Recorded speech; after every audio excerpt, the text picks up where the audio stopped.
오늘 묵상할 본문은 역대하 35장 20절에서 27절까지입니다.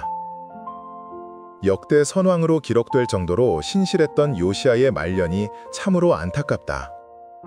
갈그미스로 가는 애굽 군대를 무깃도에서 막아섰다가 그만 중상을 입고 손써볼 틈도 없이 죽고 말았으니 말이다. 도대체 무엇이 문제였던 것일까? 우선 그의 경솔함이 눈에 들어온다. 지금까지 그는 대단한 종교개혁을 일으켰고 엄청난 신앙 부흥도 이루었다. 전례가 없을 정도라고 칭찬받을 만큼의 절기도 지켰다. 모든 것을 하나님의 말씀에 따라 한치의 오차도 없이 수행한 결과이다. 그런데 이번에 애굽과의 전쟁에 임하는 그의 모습은 너무나 경솔했다.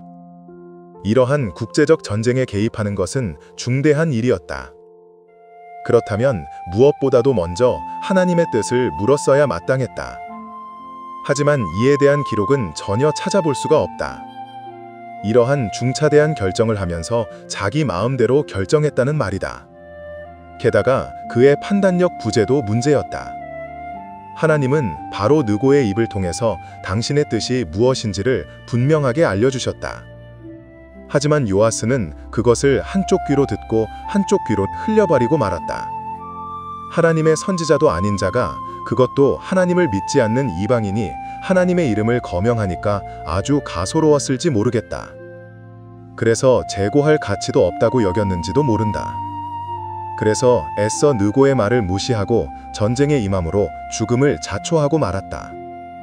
내 생각, 내 판단이 중요한 게 아니다. 하나님의 뜻과 하나님의 계획이 무엇보다 중요하고 우선된다. 예배당 안에서 행해지는 종교적 의식이나 신앙의 영역에서만 하나님의 뜻이 필요한 게 아니다. 삶의 모든 영역에서 동일하게 필요하다. 그런데 참으로 쉽지 않은 것이 하나님의 뜻을 찾는 것이다. 하나님의 뜻에는 모든 성도에게 동일하게 주어지는 보편적인 뜻이 있고 각 사람의 삶에 구체적으로 역사하시는 인도하심의 개별적인 뜻이 있다. 보편적인 하나님의 뜻은 그리 어렵지 않다. 이것을 판단하는 기준은 말씀이고 그 동기가 사랑이며 그 결과는 순종이다. 하지만 개개인에게 임하는 하나님의 뜻은 판단하기가 여간 어려운 게 아니다. 많은 이들이 하나님의 뜻을 너무 쉬이 그리고 너무 많이 오용하고 남용한다. 자신이 원하는 대로 결정하고도 이걸 하나님의 뜻으로 포장하는 경우가 얼마나 많은지 모른다. 자신이 바라는 대로 이루어지면 하나님의 응답이라고 말하는 경우도 부지기수이다. 배우자를 결정하고 직장을 선택하며 사역을 결정하는 등 삶의 모든 부분에서 필요한 것이 하나님의 뜻을 묻는 것이지만 정작 하나님의 뜻대로 판단하고 결정하는 경우는 그리 많지 않다. 그러기에 경솔해서는 안 된다. 더욱 신중히 하나님께 묻고 또 물어야 한다. 세상의 일도 경솔하면 그르치기 십상이다. 하물며 하나님의 일을 함에 있어서 경솔함은 절대 금물이다. 하나님의 일에서 경솔함이란 신중하지 못했다는 의미를 넘어 하나님의 뜻을 최우선으로 고려하지 않았음을 말한다. 하지만 이러한 경솔함이 나에게도 얼마나 많았는지 모른다. 그리고 지금도 얼마나 자주 반복되고 있는 현재 진행형의 문제인지 모른다. 경솔한 판단과 결정으로 인하여 떼지난 후회를 할 때도 많았고 하나님 앞에서 혼쭐이 난 적도 참 많았다. 그러므로 판단과 결정에 있어서 요시야의 경솔함을 반면교사로 삼아야 한다.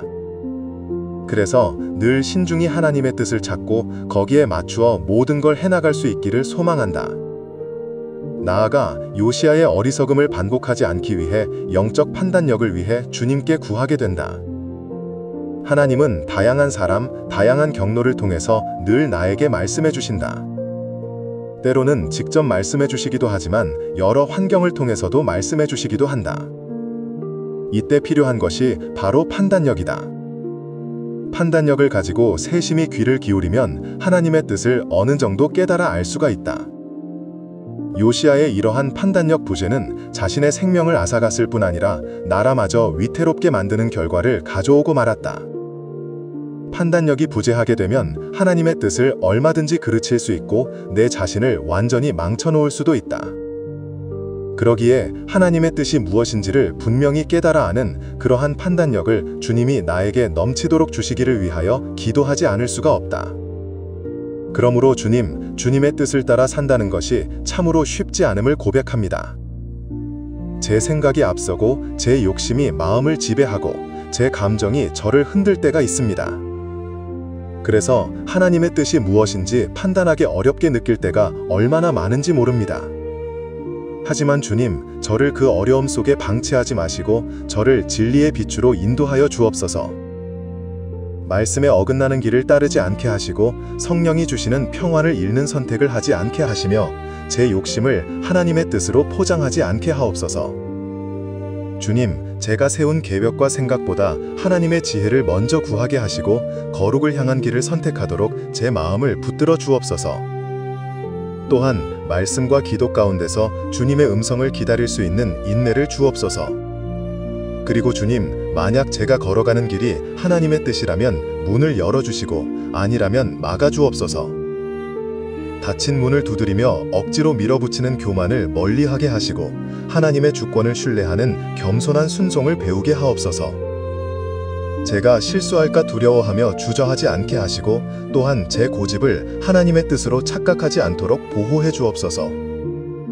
주님, 하나님의 뜻은 정답을 맞추는 시험이 아니라 하나님과 동행하는 여정임을 잊지 않게 하시고 길이 보이지 않아도 하나님을 바라보고 한 걸음씩 나아가게 해 주옵소서. 오늘도 저를 인도하시고 멈추게 하시며 돌이키게 하시며 세우시는 신실하신 아버지를 신뢰합니다. 주님의 뜻이면 가게 하시고 주님의 뜻이 아니라면 멈추게 하옵소서. 제 인생이 하나님의 뜻 안에서 흔들리지 않는 방향으로 걸어가게 하옵소서. 그리하여 요시아의 전철을 되밟지 않는 삶을 살아가게 하옵소서.